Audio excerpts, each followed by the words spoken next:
good morning. Welcome. This is Business Equity and Opportunities. I'm Scott Sander. We hope everybody had a great Thanksgiving weekend. If you're in retail, we hope you're having a strong Black Friday, Small Business Saturday, Cyber Monday run too. Each week our goal is to provide you with the knowledge to help you start and then grow your business. We connect with providers of information, knowledge, and other resources. Try to have meaningful conversations with them to get their insights and expertise. Our categories remain the same each week: getting started, gaining access to capital, keeping up with current events in the week in business, handling accounting and bookkeeping issues, and a variety of issues to help you run your business day to day. We also focus on a specific industry, and we like to close with a success story to inspire us all. We have a new show every Sunday on Wish TV. We stream it live on wishtv.com as well. Plus, we post each of our 7 weekly segments and the past episodes and other resources on our website, beoshow.com. No need to type it in now. You'll see a QR code pop up through the hour. That'll take you straight to our website. While you're there, you'll find ways to subscribe to our weekly newsletter and to sign up and listen to our Business Equity and Opportunities podcast on the All Indiana Podcast Network. So here's what's ahead this hour on Business Equity and Opportunity. Details on a music venue coming to Virginia Avenue. New research about worker stress connected with going back to the office. Ty Shea on how to handle accounting errors. Tips on dressing for success. And a chat about the business of independent video production. Also, an exciting bit of news in This Week in Business. We're getting started with local veteran Mike Talbot. He shares his personal journey from military service to community service and what inspired him to create Guardian Angel Restorations. We caught up with him last month at this year's Indiana Small Business Expo. This is Business, Equity, and Opportunities. Getting started. My name is Mike Talbot with Guardian Angel Restoration. We specialize in water, fire, mold, and construction services. We're here to support local businesses here down at the Small Business Expo. As you can see, there's a large exhibit here of probably about 100 different small business, entrepreneurs that are just trying to, get within the community and make a name for themselves. Yeah, I mean, it was difficult. Myself, I was medically retired, so I was dealing with a lot of, the pain, the PTSD, some of the adverse effects from it, the detachment. But, through, my military training, my core values, the resiliency, it made me push on. It made me pursue my dream of being something that's meaningful and impactful in the community.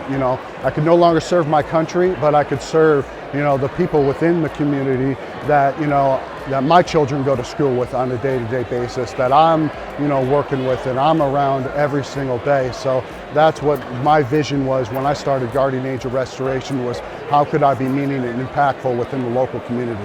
Yeah, for me it was, it was honestly God. He made just reckoning within my life. And honestly, he flooded my house and got me into this industry, 14, years ago. And I didn't know what to do. I was dang near facing homelessness at that time. I was a single dad. I was just facing every adversity. And then boom, my house floods, and an opportunity is, lays there on the table as a veteran-owned, actually a small business came into my home and, saw my project management books on the table, saw my military accolades on my fireplace, and offered me a job and got me into restoration. So it really has become a full circle. And, the guardian angel that I wish I had that day, I have become today. And that is what I'm servicing the local community. And that's what I'm so excited to bring here to the Small Business Expo and to tell everyone of why I've put wings on the city, and I am Indianapolis's guardian angel. Yeah, it's a huge piece, is to get into the community, build relationships. People, we're tired of transactions. We don't want the, what's it in it for me? What's the referral fee or something like that? We want a relationship where we can know one another and we can align our values and then come together and support the local community. And that's what I created with the Crossroads program, where I identify nonprofit organizations that donate 10% of the profits to those organizations, so that I'm, again, right here in the local community servicing. The give back. the purpose, the value. It reminds me of a quote. You will never see a U-Haul following a hearse. You won't. Money is, it's monetary. It will go away at some point and it will mean nothing. But it's what you do with that money in that purpose that brings value within what you're doing, and that's where my dream and my vision with Guardian Angel Restoration came to light. If you have a business origin story you'd like to share to help others get started, tell us about it. We'd love to share what inspired you to start your own business. Send us an email at beo@wishtv.com. Coming up next this hour, new research on worker stress when returning to the job. You'll want to hear what it found and some recommendations. Next on Business Equity and Opportunities.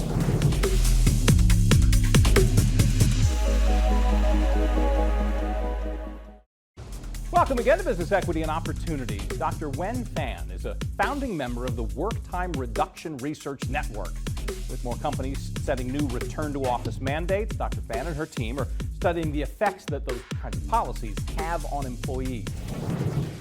This is Business Equity and Opportunities. Access to capital.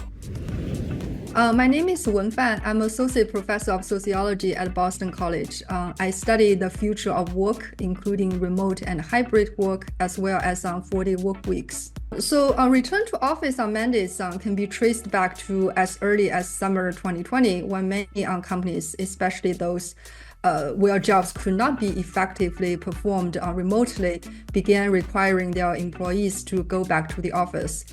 And over the past 3 or 4 years, such mandates have come and gone, often drawing public attention when announced by some major corporations. So one of the latest examples is Amazon, which in September this year announced a plan for its staff to return to the office 5 days a week, starting from the beginning of next year.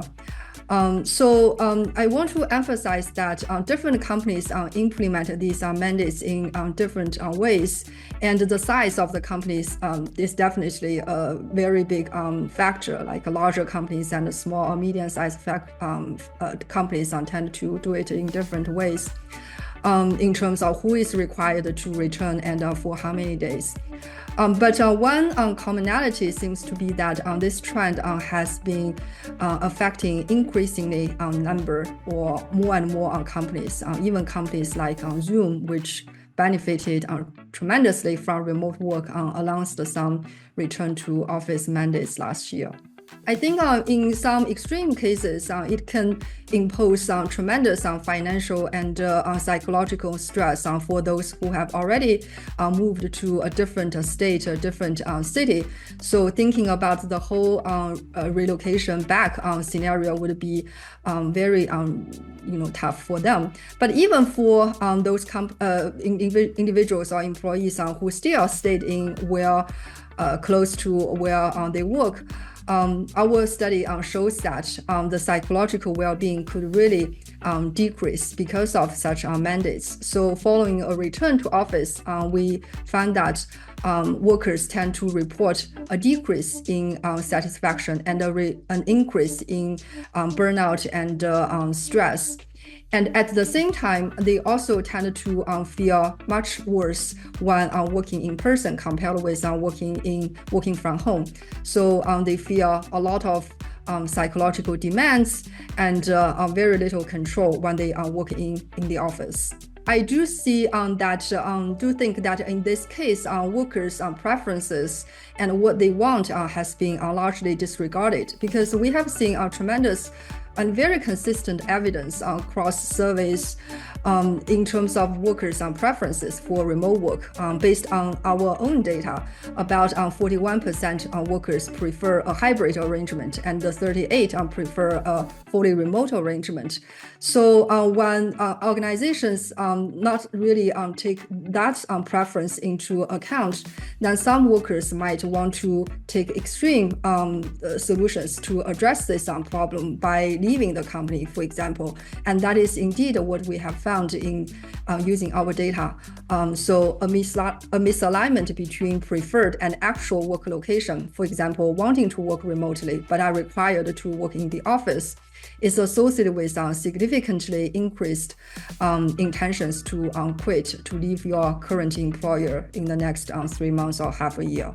From my personal point of view, based on the research I have done, I think perhaps the best solution is to reconsider the decision whether it is truly necessary to ask all workers back to the office 5 days a week. Is there perhaps a less extreme solution to be made, for example, requiring certain workers to still work remotely or at least in a hybrid arrangement?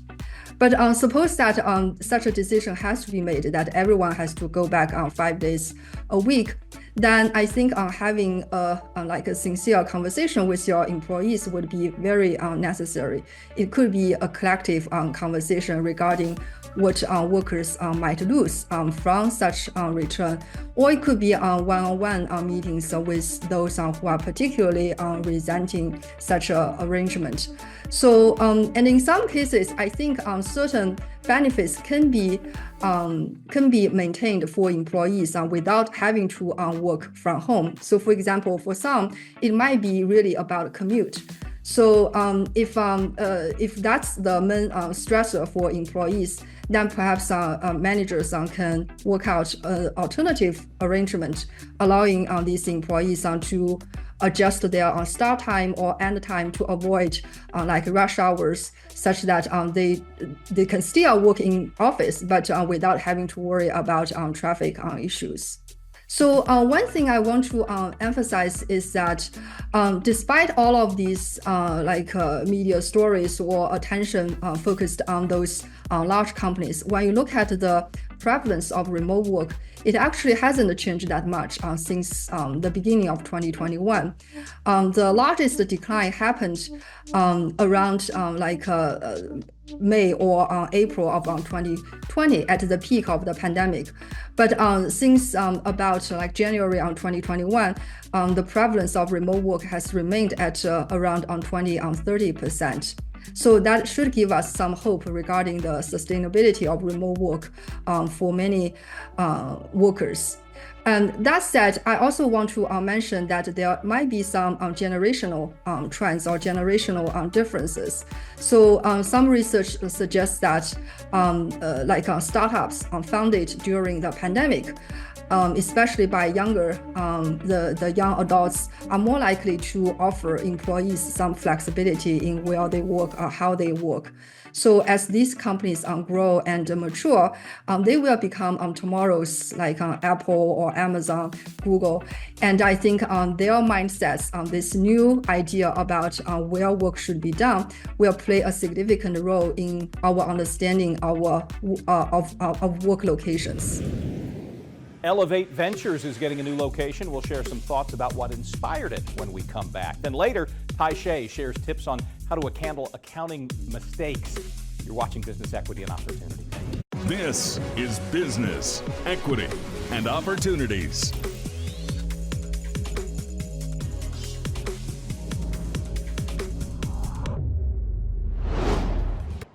This is Business Equity and Opportunities. This Week in Business brings news of a big move for Elevate Ventures, which is now in a new location at 1 Virginia Avenue. During this year's Rally Innovation Conference, Christopher Day and Emil Ekiyor stopped by our booth, had a chance to talk with them about their partnership and thoughts on the future. During that exchange, they shared news about the new location and how it connects to the community. This is Business, Equity, and Opportunities. This Week in Business. We are on location at the Rally Innovation Conference and Minority Business Week through InnoPower. We talk a lot about those two, but what do they mean and why are they linked together? Nobody knows better than the founders, Toph Day from Elevate Ventures, Rally, and our longtime friend Emil Ekiyor from InnoPower. I've known you long enough to know that I know Emil Ekiyor could make Emil Ekiyor a lot more money if that was his only focus. Why, though, is it important to you to make it a community thing? It's no fun if you're the only one, right?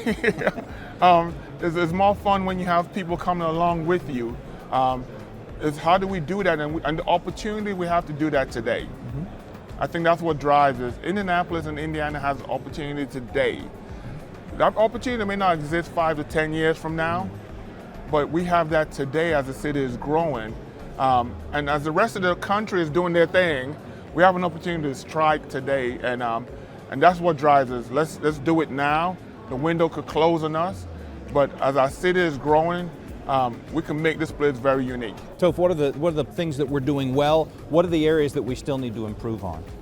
I think about intentional connectivity. Okay. Like, let's get intentional about it. So Emil and I are really excited to establish a formal partnership, right, with Elevate Ventures, with InnoPower. So we are relocating our office downtown. So we felt like we needed a place in Indiana to have a physical, walkable location downtown. So when we're having major events, people coming from across the globe, to have a place where the innovation ecosystem can meet and exchange ideas and collaborate. And so we're moving our office downtown. We're going to move in mid-October timeframe. Okay. It'll be right across the street from Bicentennial Plaza, right near Greenbridge Fieldhouse. And so we've intentionally thought about our space. So we're going to have our office. We're going to have an event meeting kind of area, training area that has access to a balcony that overlooks a plaza, and then a partnering space. And so we are super excited to announce that we are going to work with InnoPower as that first partner to physically establish intentional connectivity. Emil talks about he wants Indianapolis, he wants Indiana to be the black entrepreneurship capital of the world. Let's go. Let's do that. So that's important, because for us, right, if you're a black founder, the space is not for InnoPower. We will not be there physically. I will be there, but the space is for our entrepreneurs. So now you have an office space right in the midst of all of the action. Right, we will use our space and create access for those entrepreneurs. So if you come from Atlanta and you want to come and experience Indianapolis, guess what? You have a space to walk into. If you come from Sub-Saharan Africa and you want to experience Indianapolis, you have a space to be, but your space will be right in the heart of all of the action. It's going to pay dividends. So we're betting on Indiana, we're betting on the next 10 years, and can't wait to sit back down with you in 10 years and show you where we are. Your smiles answer this last question before I even ask it, but I do want to know, the future, this seems like a success, yes? Yes, a raving success. Hey, I'm riding with my guy, man. Hey, let me say this, right? When you see what has happened, I keep going back to a short period of time. This year alone, we have had over 8 black founders receive investment checks of $50K or more. Okay. We've never had that before, right? Where they can really feel like they can come in, pitch to the Elevate team, and genuinely, right, get support, get investments. So the future is so bright for what we can do here, and the timing is so perfect, and the timing is now. Big things coming up for both organizations. We'll watch and keep you posted. Wish TV's multicultural media producing program is gearing up for the spring semester. The program is designed to provide students with hands-on experience in the world of news producing.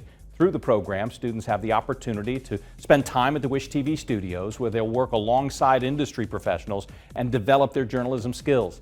It is a first-of-its-kind educational internship program that runs from January 14th through April 24th. The goal is to train students on how to become news producers and bring more diversity to the news industry. Program participants will meet at Wish TV, meet with experts on Tuesdays and Thursdays from 6 to 8 in the evening. The internship will provide instruction and practical application on news gathering, newscast producing, and TV show producing. The program is free for participants, but there are only 20 spots available. In order to be accepted into the program, students should send a resume and a statement to mmpp@wishtv.com. And coming up Thursday, December 5th, the City of Indianapolis Office of Minority and Women Business Development is hosting its 17th annual year-end forum at the Indianapolis Public Library Central Branch. This year's theme is Beyond Supplier Diversity, focuses on opportunities for minority, women, veteran, and disabled-owned business owners.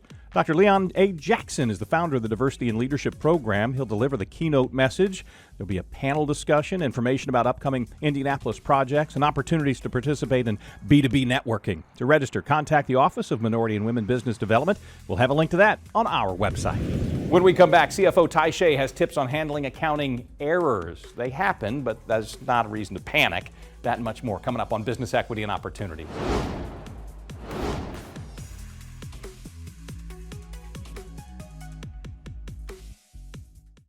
This is Business, Equity, and Opportunities.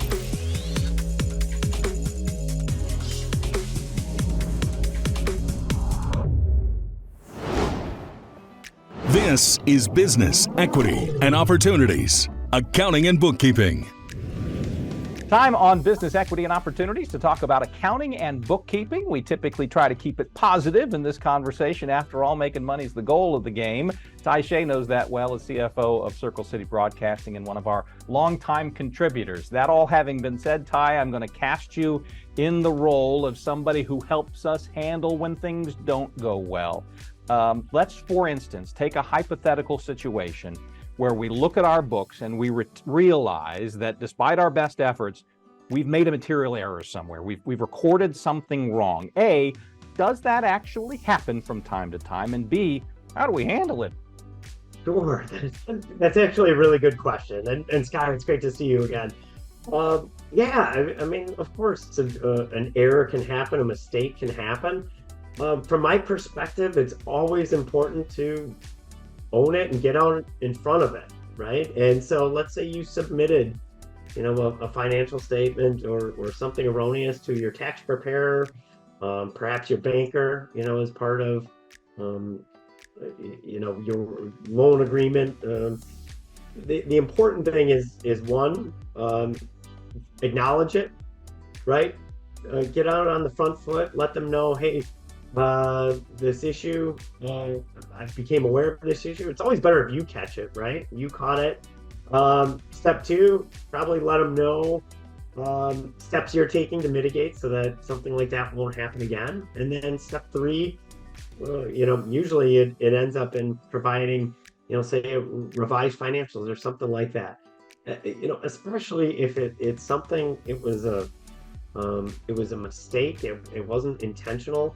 In my experience, in dealing, whether it's a taxing authority or a lender or something like that, as long as you're communicative, right, and you're not trying to hide it or anything like that, there's always a path out, right? And so nobody's looking to shut your business down. Unless you're being, truly negligent. And so the path forward is always fix it as soon as you can, and be communicative about it. So it runs contrary to maybe our inner instinct, which is, the kid from years ago who threw the baseball and broke mom's lamp. If you could glue it, she'd never know. This is not the way to approach these things. No. And like I said, there are people, believe it or not, who want to help. When an issue arises, people you may feel like are on the other side of the fence. They're there to help you, and that has been largely my experience throughout my entire career. Not that we want to make a practice of making mistakes, but is there though an opportunity to show your professionalism by the way you do handle this? In other words, your creditors aren't just creditors now. You're hoping to access capital from them in the future. This seems to be an opportunity to show to them, oh, this is a responsible person, even in a time that is unexpectedly tough. No question. You always want to play the long game, right? And your reputation is built on how you react in situations like this, and how ideally you want that relationship where it's not about them against you. They're trying to help you. They become an advisor for you, and so to nurture that relationship is first and foremost based on trust. And so to do so, requires you to be truthful and forthcoming. And to that end too, there's no obligation that you sound a foghorn and put up a searchlight and let everyone know this happened. It probably only has to do with people who have an vested interest in your financial bottom line. Yeah, the users of your financial statements, or if it's a taxing authority or whoever. But yes, it's just those are the folks that you're accountable to, and so as long as they're aware, you've done your job. You've been a good fireman for us today, putting out the hypothetical fire that we hope we don't see, but certainly need to have to handle if we do. Taishe, thank you. Yeah, thank you, Scott. Take care. Up next, it's been said you only get one chance to make a first impression. We'll talk to an expert who believes that, in the words of the business, the clothes can tie a man to success. That's coming up on Business Equity and Opportunities.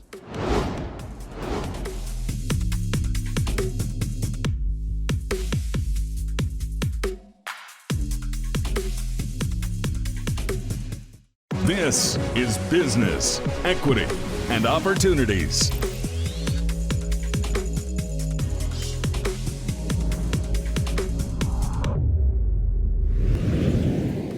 Welcome again to Business Equity and Opportunities. Dressing for success plays an important role for many business owners.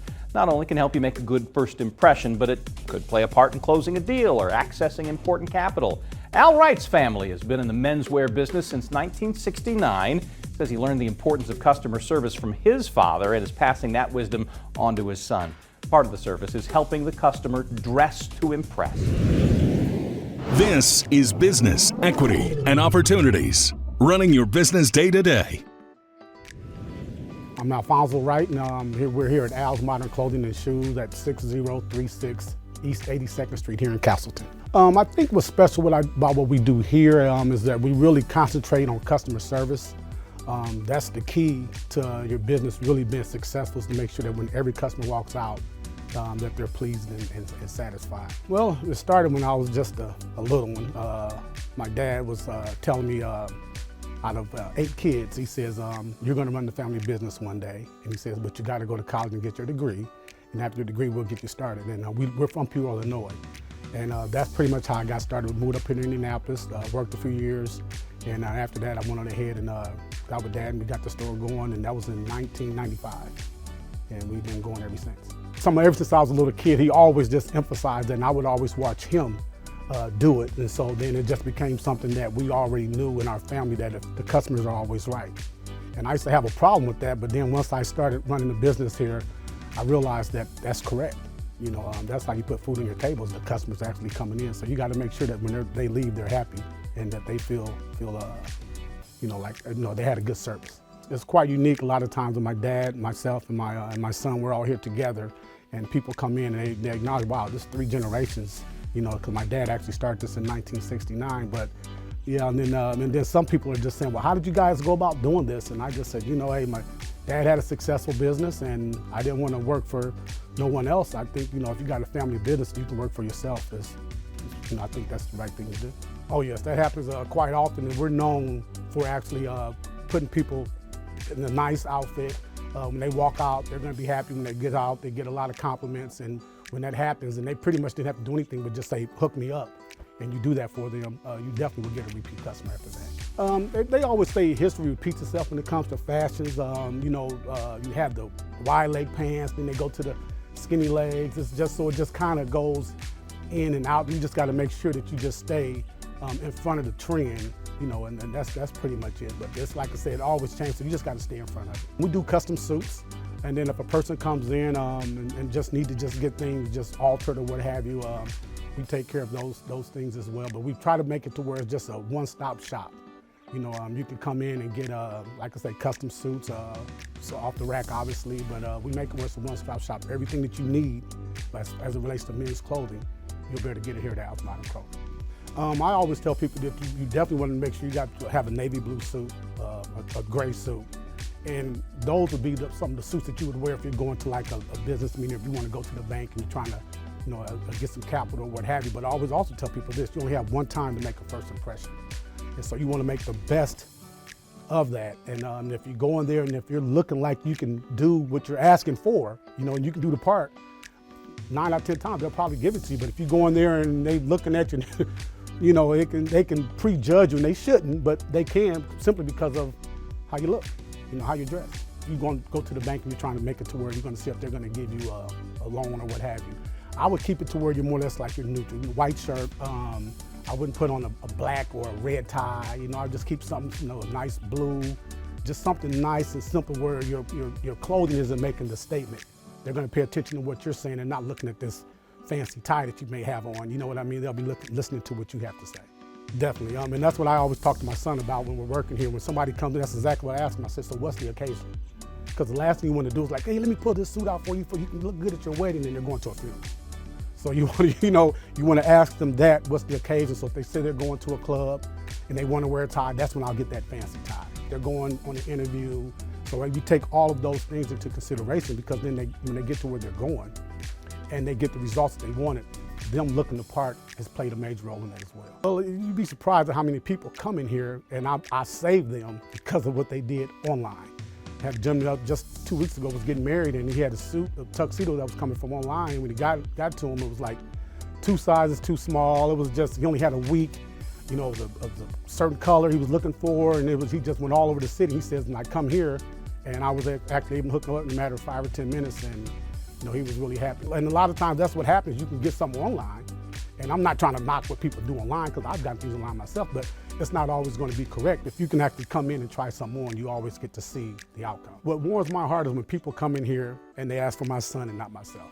That's what really, because I know he's getting it, and he can take on just like how I took on from my dad. And sometimes I look at him like, hey man, you're taking on my customers, but that really is what warms my heart, is that how he actually can run this business and I don't have to be here. And that's really a big plus for me, because it gives me some time to where I can just kind of relax a little bit and don't just have to just continue to work. Yes, that's very important, because that's what keeps the community going. I try to make it to where a person can come in here and you can help them out in any situation and everything. And this, we work with people like NDPs. They have other organizations that will come in, and they're dressing the gentlemen and things like that, and where I get a chance to actually help and implement, some of my clothing for them to wear. So that's really has been a big thing for us as well. And I saw my dad do this when I was a kid. Literally, I would see him he would pull people off the street that didn't have much whatever, and I've seen them actually give them clothes. Customer service and community service is the key, because the community is what's supporting you. And the customer service, like I said, that's the most important thing, is just how you treat your customers. That's, like I said, I can't implement enough how important that is. If you make your customer happy, you'll be around for a long time. If you'd like information about this or any of our segments, follow the QR code to our website. It's beoshow.com. Coming up, a look at the independent video production business. This is the Business Equity and Opportunities Hour.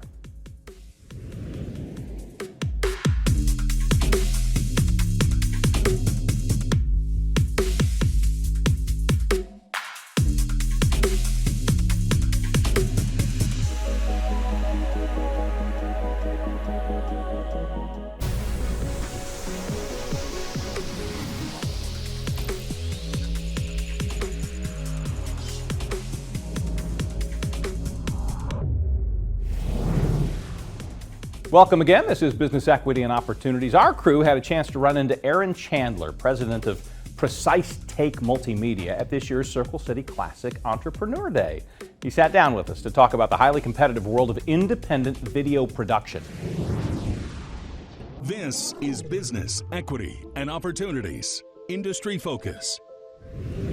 Yeah, so my name is Aaron Chandler. I'm the president of Precise Take Multimedia, where we provide digital marketing and video production services for businesses and organizations. When you listen to your customers are going to tell you the need. We started as video production, and then by listening to our customers wanted a one-stop full solution. And we just continue to evolve. I started in 2012, rebranded in 2018, and then we just evolved from there by listening to our customers and doing right by our customers. 99% of our business has come from word of mouth referrals. It's going in, we get the opportunity, we do a good job, we take care of our customers, and they'll tell others. So we've been fortunate enough to be able to scale to the level we are today by just, again, operating in good faith, listening to our customers, and doing right by our customers. AI, digital, social media, it's become another avenue for us to become more efficient. People run from AI, they frown upon AI, but actually there's benefit as business owners and people in marketing and digital marketing. We can use that to our advantage to just, again, keep us more nimble, more customer focused, and make us more efficient. We all started at the base level. And then as we continue to grow in our area, we just bring the next one up. Because we're transferring knowledge. In leadership, they call it transfer your knowledge, transfer knowledge. Just bringing up the next generation. So with the more people coming in, the more businesses coming in to doing what I'm into my space, I call it, I'm not intimidated by it. I look at it as a great opportunity to collaborate, a great opportunity to educate the next generation, and because you never know where that may lead. So, we've only tapped, we haven't even really scratched the surface of AI. AI is now in voiceovers. You can now edit with AI and create video. It's not going to replace us at all. It's not going to replace, not anytime soon. You still need that human touch point. And the people who know great quality marketing, great quality video production, they know that AI won't replace us. We'll evolve, as we all do. If you think about it, going back, 20 years, technology was nowhere where it was today. And we just, every 2 to 5 years, we continue to evolve with technology, continue to evolve with the next thing. You have to be a continuous student in your craft, because you mentioned everything changing every 10 years, but technology in our field changes like every a lens changes every 6 to 12 months.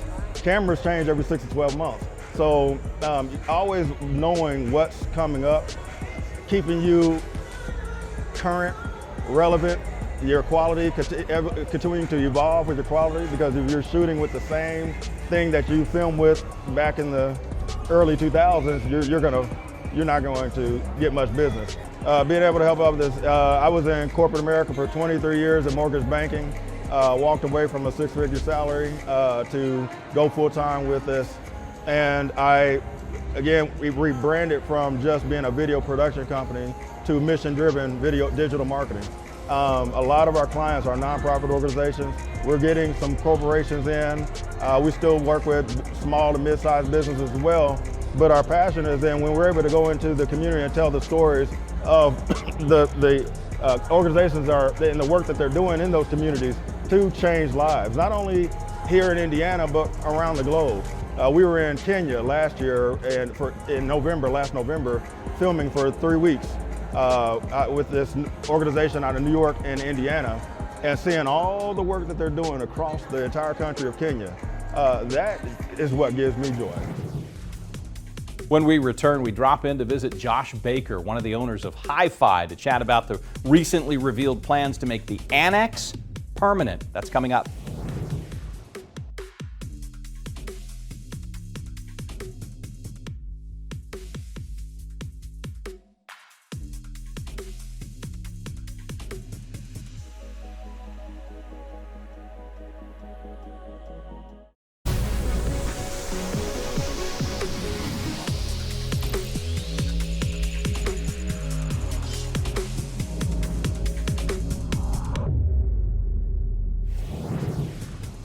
This is Business Equity and Opportunities. Last week, Hi-Fi and MOKB Presents announced plans for a new indoor venue in the historic Murphy Arts Center. Hi-Fi partner Josh Baker took some time out to meet us at the Fountain Square location to talk about the construction and what it'll all mean to the community. This is Business Equity and Opportunities. Success Story. I'm Josh Baker. I'm one of the partners here at the Hi-Fi and MOKB Presents, and we're sitting inside of the Hi-Fi, which is one of our first venues that we've created. The path has been a long, rocky road. I spent a lot of time early on in media manufacturing at a facility on the east side doing CDs and cassettes and things of that nature. Learned a lot there about logistics and manufacturing and things, and then worked at an independent label on the west side called Surf Records for goodness, probably 3 or 4 years. 2 of those years I was a unpaid intern, and then finally worked my way up to actually having a role in the retail world. And from then I just, I spent time doing some shows, managing artists, and we had our own record label for a while, and built an event called the Midwest Music Summit, which was a combo trade show and music festival in Broad Ripple. I did that for about 5 years, probably a little ahead of its time for Indianapolis, but that was kind of the first piece of the live concert industry that I got to be a part of and really enjoyed it, and met a lot of the people that we still work with today. I met Dodge, one of our early partners, in that, and that's kind of how we started doing shows originally together. So a very aggressive, experience-based regimen of trying to find out where I fit in, I guess, and just kind of landed on the live space. When we first started out, I think it kind of goes in cycles. It's really good for a while, then it's just kind of stagnant, and it's really good. We just got to find that, that secret sauce of how do we keep it going without those little dips. From a touring artist standpoint, original touring acts at the time, there was not a lot of those type of shows happening. A lot of cover bands and things like that at the time, and that was kind of what motivated us to originally go seek out these bands that we really liked, we enjoyed, that were playing other cities that might have been skipping Indianapolis at the time. And then it kind of became part of our mantra, I guess, was we're going to take it personally if these artists continue to skip, so we're going to do all the things we can do as a city and as our promoters of our little corner of the world to do the things that would attract them to want to come here. We tend to do things pretty slowly. I know it appears that we don't, but we like to train ourselves, make sure we're comfortable doing it. And so even when our first venues, we were promoters that didn't have a venue for 4.5, 5 years. Did a lot of work at Radio, and then it came a time where we're like, okay, the volume warrants a room or a venue, and we renovated an old art gallery upstairs from here, which was called the Lounge, and that's called Lo-Fi Lounge now. And it was 100 people, and we just booked as many acts as we could in there just to train ourselves, teach ourselves how to run a venue, a bar, production, accounting, logistics, all those things. And then we got the opportunity to come downstairs here to the original Hi-Fi, which we did that for 2 years. We're pretty much at capacity every night. Got the opportunity to tear that down and make this bigger to what it is now, which is really kind of what our original vision was, as a room this size. And then over that time, we've grown with these artists that have grown with us. They started off here, and now they're here, and now they need somewhere to go. And so we're either putting them in rooms owned by other folks or other groups to be able to continue to grow with them, or we're kind of seeking out options for ourselves. So we have relationships with venues across the state, from Nickel Plate Amphitheater in Fishers at 5,000 capacity, the new arena they just built, the Clyde Theater in Fort Wayne, Brown County Music Center. That's where we've been going. So now, having this opportunity during the pandemic to open up the annex, which was our really only opportunity to do shows at the time, was go outside. And that just kind of took on a mindset of its own and became a legitimate venue. It was originally temporary.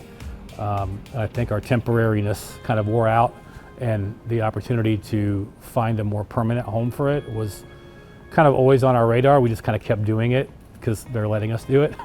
So I think there was a time we don't want to really wear out our welcome in the building, in the neighborhood. So we would have never got another chance to move it to this location, which is literally 10 feet away in the same building, had we not done it. So that's the kind of what we just announced, was the original concept of taking the annex from outside and then moving it to a permanent indoor facility that we're actually able to create and build. It's a lot different when you're throwing containers in a parking lot and throwing up a fence versus actually getting to craft and create this venue from scratch. So we're excited to do that. I mean, we've tried to always be good stewards of our neighborhood. I've been a part of a lot of different scenes over the years, and I'm most proud of this one just because we're all it's a close-knit community. Everybody's doing it for the right reasons. And I think that's what allowed the annex to kind of be so successful. I mean, we've been in this space for 10 years, so we've been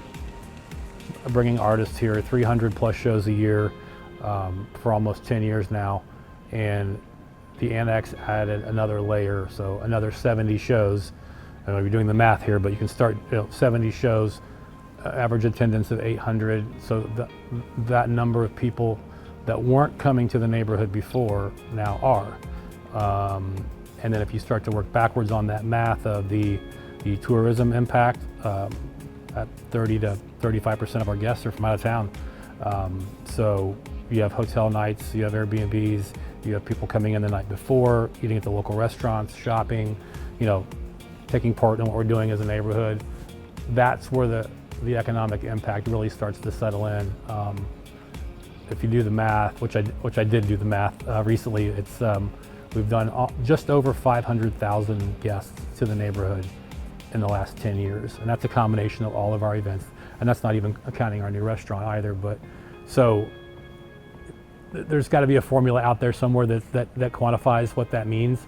I'm not super good at that, but I mean, if you can, basic math will tell you that that's a significant impact for a small neighborhood. There's always 5 or 6 crazy harebrained ideas that we've got in our back pocket.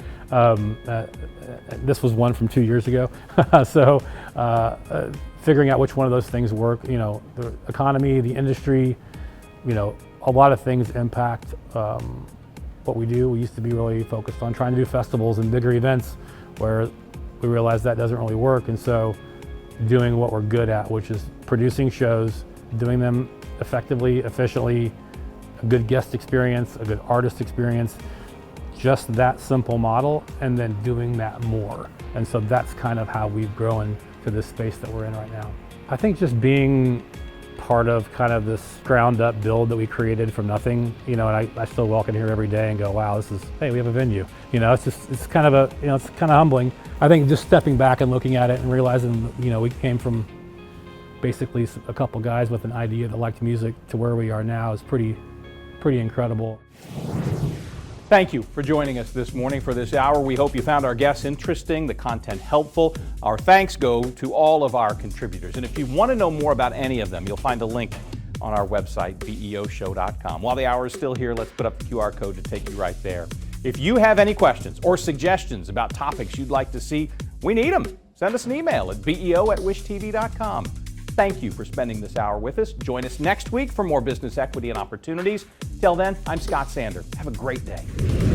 Business, equity, and opportunities made possible by Fifth Third Bank, Indiana Black Expo, Gemco, Indy Biz Pass, and Bose McKinney & Evans.